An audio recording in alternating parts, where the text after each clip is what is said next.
Tensions are once again mounting against Iran ahead of a crucial report by the UN nuclear watchdog due next week.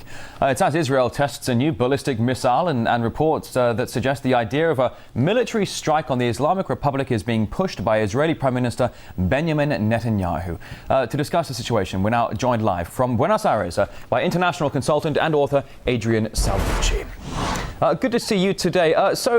We've seen a lot of Western intervention in the region, where certainly this year, when you think of the whole Arab Spring, there's already a lot of military hardware in the area already in place. How possible is it that an attack on Iran is really being considered?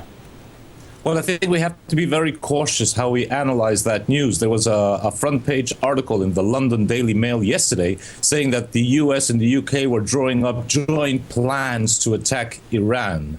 Now, this has been going on for more than 4 years now. These permanent threats against Iran on the part of Israel, who are calling for a preemptive strike. That's what Mr. Netanyahu said only 2 days ago.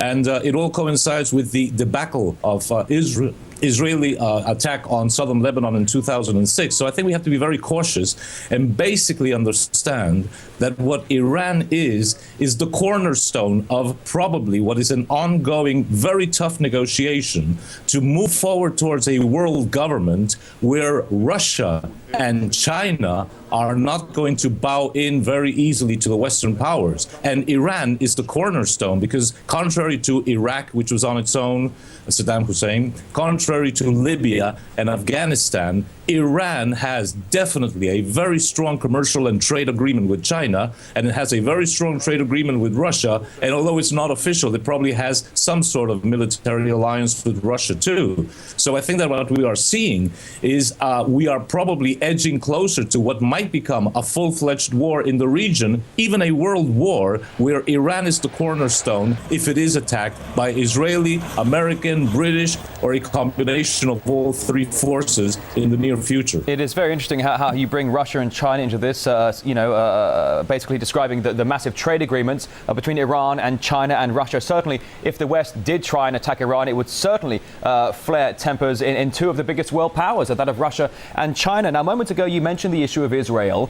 If Israel did unilaterally attack Iran, as we know just a few days ago, it test-fired this new intercontinental missile, do you think America would have to support its closest ally? Would it have to be involved?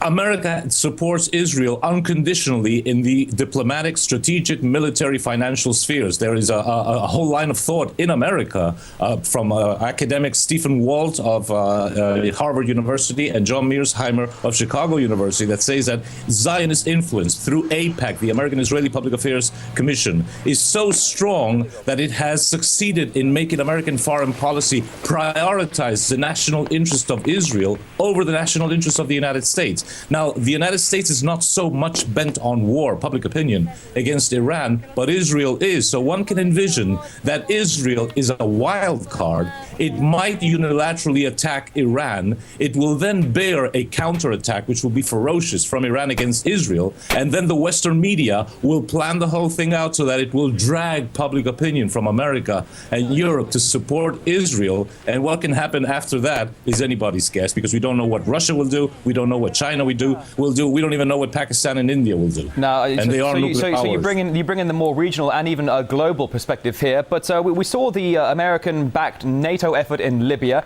Just over the past week or so, we've been seeing the reports from a UN nuclear watchdog about Syria and an alleged nuclear plant there that actually for the past 2 decades has been a cotton mill. Now the UN nuclear watchdog talking about a possible strike on Iran. Just what is the geopolitical global agenda here coming from the West? Well, I think that basically we have a global power elite that is embedded in the United States, embedded in the United Kingdom and in many countries of Europe, but is not part of the United States, Britain, and the European Union. They are bent on world government, and they use the U.S. military prowess to try to achieve that, and NATO's prowess to try to achieve that. Now, what we have seen in Libya is very different from what can happen with Iran, because Gaddafi committed the same mistake that Saddam Hussein is, and that's being alone in the crossfire. But Iran is not Iraq, Iran is not Libya, and things will be very different. And I even believe that perhaps in their desperation, they are looking towards a World War III scenario, because as happened with World War II, it is an opportunity to kick the chessboard and reshuffle all the cards. And I suppose that this global power elite bent on world government will try to reshuffle all the cards in their favor. Wish we had more time to take this further. Adrian Salvucci, international consultant and author, many thanks. Thank you.